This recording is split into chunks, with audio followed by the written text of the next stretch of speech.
Todo deny po si Madam Risa sa mga pagbaliktad nitong witness, mga idol.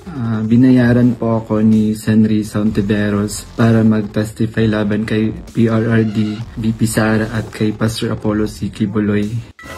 Oh, yung gusto pong maging pangulo to si Risa Ontiveros, paano na yan? Magtitiwala pa ba kayo sa gantong klaseng senador? Yung pag-appear ko sa Senate ay may reward na 500,000 na ibinigay nila sa akin at dagdag na 500,000 nang isinama ko si Sara Duterte at si dating Pangulong Duterte. So 1 million po lahat ng binigay sa akin. 1 million pesos ang binayad po total para lang po magsinungaling laban po dito kay Pastor Kibuloy, Tatay Duterte at saka kay BP Sara Duterte. Grabe, ang laking pera niyan, no? Sino ba namang hindi masisilaw? Paano na tayo magtitiwala sa mga gantong ginagawa nilang mga hearing sa Congress, sa Senado, kung merong ganto palang issue na binabayaran lang nila ang mga witnesses?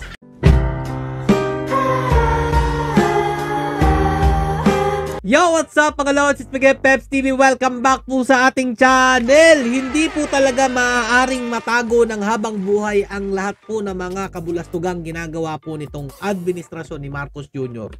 Lalong-lalo na po dito sa pagdidiin sa mga Duterte at kay Pastor Kibuloy. Marami po yatang nauto si Madam Chair Risa doon po sa ginawa po nilang hearing dyan sa Senado. Nagsayang lang po pala ng oras, pera, pagod. Ang lahat po ng ito ay kahibangan lamang. Dahil mga idol, meron na pong umamin na ginawa po nilang witness na lahat po ng ginawa po nila dyan sa Senado, utos lamang po ni Madam Chair Risa. Grabe naman talaga yung mga drama. O ito, balikan po natin kung gaano po kagaling magtanong po si Risa Ontiveros. Yun po pala puro po scripted lamang. Dun sa mga testimonya na ng mga victim survivors, sinexually abuse nyo ba ang mga babae at mga menor de edad? At ginamit nyo ba ang relihiyon para i-sexually abuse sila? Wala pong katotohanan yung kanilang mga sinabi. Kung meron po silang mga charges na criminal laban sa akin, malaya po silang mag-file ng kaso at doon po haharapin at sasagutin sa tamang forum sa korte ng ating lupa tulad ng kinakaharap namin ngayon. Grabe! Planta lang pala ang lahat ng ebidensya, Madam Risa. Kasi ito yung dinidiin nung ginawa po ninyong witness na pay patabon-tabon pa ng mukha. Yun pala mga idol. Binayaran lang daw po siya di umano ng kampo po ni Risa para po magsinungaling dyan po sa ginawa po lang pagtuligsa dito po kay Pastor Kibuloy at saka kay Tatay Duterte, kay BP Sara Duterte. Ito na nga po mga idol. Inilabas na po ang katotohanan at hindi na po siya nagpatabon ng muka. Dahil nga po mga lodi, sa tingin ko, ito po'y nakokonsensya. Todo deny po si Madam Risa sa mga pagbaliktad nitong witness, mga idol. O ito, pakinggan po muna natin yung witness, mga idol ha, para magkaroon kayo ng idea kung ano pong ginawa nilang manipulasyon nung panahon po na merong nagsasalitang witness daw po laban kay Pastor Kibuloy dyan po sa KOJC. Ito nga po. Ako po si Michael Maurilio alias Rene. Hindi po ako pinilit na magsalita ng katotohanan. Kusang loob ko pong inilalahad ang mga nagawa kong kasalanan at mga plano laban kay Pastor Apollo C. Kibuloy at sa Kingdom Ministry. Alias Rene. Ito po yun mga idol. O, tingnan nyo mabuti. Yan po yung alias Rene na napatabon-tabon pa po doon po sa Senado. Yung mga katanungan ni Risa doon, grabe naman, scripted lang pala. Tuloy pa natin. Ako po yung witness, kinawang witness ni Sen. Risa Ontiveros na nakatakip yung mukha. Pero ngayon, hindi na sapagkat nagsasabi na ako ng totoo. Binayaran po ako ni Sen. Risa Ontiveros para mag-testify laban kay PRRD, BP Sara at kay Pastor Apollo C. Kibuloy. Binayaran daw po siya di umano ni Senator Risa para magbigay ng testimonya kay BP Sara, Tatay Duterte at saka kay Pastor Apollo Kibuloy. Magkano mga lodi? Lahat ng sinabi ko at makasama ko doon na nag-witness sa Senado ay ginawa lamang ni Sen. Risa upang papagsakin si Pastor at ang buong kingdom at kunin ang kanilang mga ari-arian. Ngayon po ay hinahanap at tinatakot ako ni Sen. Risa. Yari. Noong February 2024, kinontak ako ng isang ex-full-time na si Shishir Bandari at inalok na maging witness sa Senate investigation ni Senador Risa kapalit ng financial assistance. Pumayag ako dahil sa panahon din yun, nangangailangan din ako ng pera. Binigyan ako ni Shishir ng email ng opisina ni Sen. Risa upang magpadala ng formal na email kahit anong aking sabihin daw. Sabi niya kapag nakipag-usap ako sa kanila, sabihin ko lamang na taga-kingdom ako at lumabas na sa ministry at idagdag ko daw na sinasaktan ako ni pastor. So sa aking email, sinabi ko doon na galing ako sa kingdom at lumabas noong 2021. Ilang araw pagkatapos nun, kinontak ako ng isang staff ni Sen. Risa na si Fiona upang makipag-meet sa akin through video call. Fiona, mga idol, yung kumontak po staff di umano ni Senator Risa Hontiveros. Fiona pa kayo kay BP Sara Duterte. Yung totoo palang may Fiona, ito palang kampo ni Risa Hontiveros. Anak ng tinapay. Attorney J. Becama, Chief of Staff ni Sen. Hontiveros, pinagawa ako ng affidavit tungkol sa mga gawain ko sa loob ng kingdom, mga transaction at operation na kinasangkutan ko. Ang isinulat ko doon ay pawang mga personal kong experience lamang at wala akong binanggit na pananakit, sexual abuse o human trafficking sa aking salaysay. Malinaw, mga idol Wala siyang nilagay doon sa kanyang salaysay about po doon sa mga binibintang kay Pastor Apollo Kibuloy. Ito po yung ginawa po nilang revision. Matapos kong ibigay yung affidavit, muli kaming nag-meet ni Attorney Becama. Pagkaraan ng 2 araw, binigyan niya ako ng revised affidavit na naglalaman na ng mga karagdagang aligasyon ng pananakit ni Pastor na hindi ko naman naranasan o nakita. Kasama rin dito yung maling pahayag na ako daw ay na-assign sa SMNA News kahit hindi totoo dahil ako ay nasa Glory Mountain mula 2019 hanggang 2021. Grabe yung ginawa po nila, mga idol. Base nga po dito sa sinabi ng kanilang witness dati na bumaliktad, binago po o niribisa kung ano man pong salaysay ang pinasa po nitong si alias Rene. Dinagdagan po ng kung ano-anong kaso laban po dito kay Pastor Apollo Kibuloy na hindi naman daw po yan naranasan ito kahit kailan. Oh, yung gusto pong maging pangulo to si Risa Hontiveros, paano na yan? Magtitiwala pa ba kayo sa gantong klaseng senador?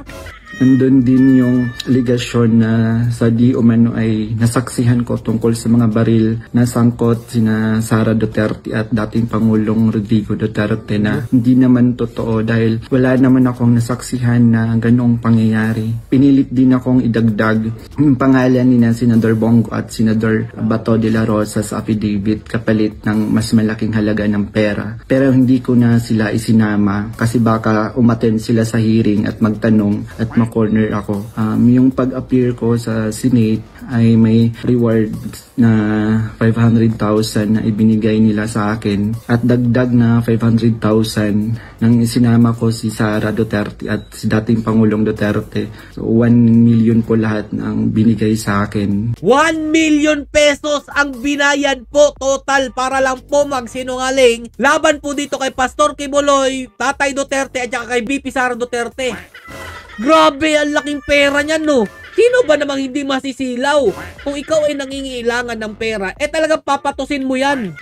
Grabe ginagawa niyo dyan sa Senado pala, Risa Hontiveros, no? Isang linggo before ang Senate hearing noong February 19, 2024, pinatira ako sa isang kondo kung saan ako ay biniriefing at tinuruan tungkol sa mga dapat na isasagot ko sa tanong ni Senador Risa. Kaya naman pala ang lakas ng loob magtatatanong nito ni Risa Hontiveros. Meron naman palang script o alam na po nila ang dapat pong isasagot dito po sa mga katanungan ni Risa.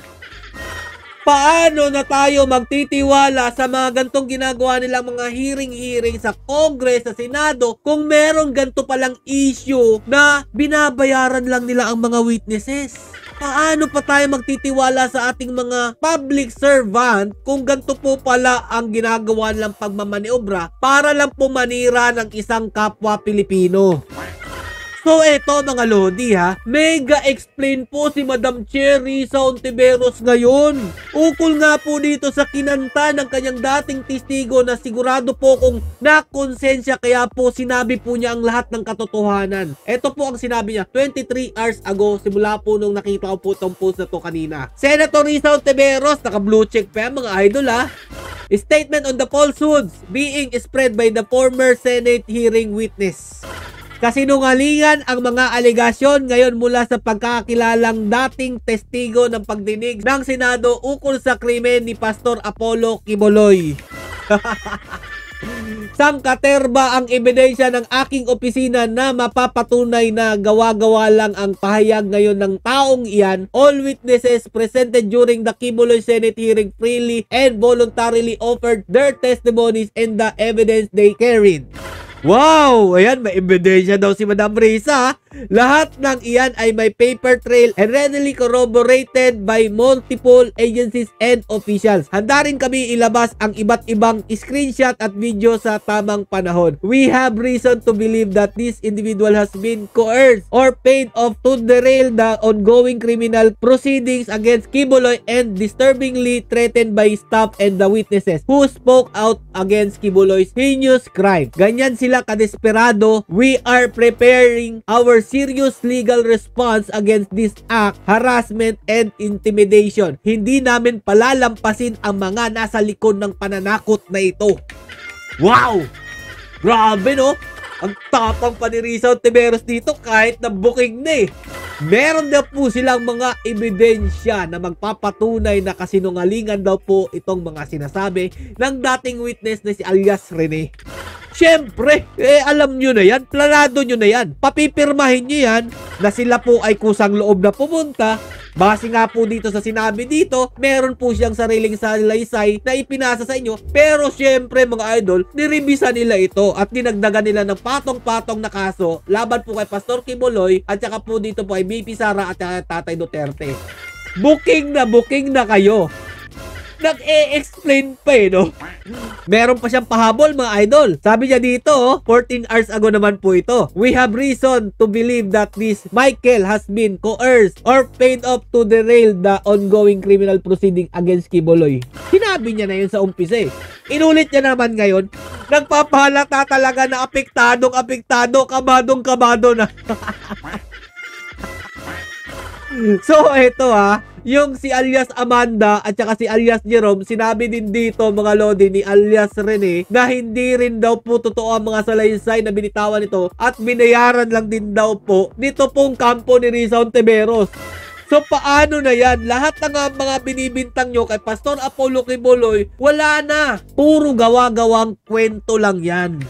So yari na kapag nakita ng taong bayan, ang lahat pa lang ito puro lang kasinungalingan. Yung pabida ka masyado dahil may plano ka maging presidente ng ating bansa. Pero pagdating naman sa survey mga Lodi, bagsak pa rin eh. Kahit anong gawin niyang pabida dyan sa Senado, biruin nyo sa Tangere Survey mga Lodi, 2028 Presidential Preferential Survey, 3% lang po si Risa Ontiveros. Tapos yung may balak talaga maging pangulo ng ating bansa, kaya pilit pong gustong ipa-impeach si BP Sara Duterte, 6% lang naman.